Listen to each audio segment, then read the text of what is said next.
கிபி 313 கான்ஸ்டன்டைன் என்ற பேரரசர்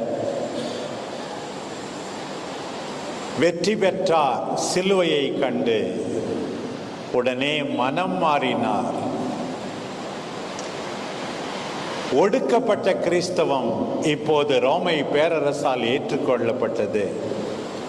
4ஆம் நூற்றாண்டின் இறுதியில் கிறிஸ்தவ மதம் அதிகாரப்பூர்வமான மதமாக மாறியது பாருங்கள்.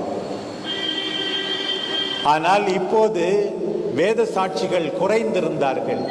ஆனால் வெள்ளை வேத சாட்சிகள் பலர் இருந்தார்கள். இவ்வளவு நாள் சிவப்பு வேத சாட்சிகள், ரத்தம் சிந்தியவர்கள்.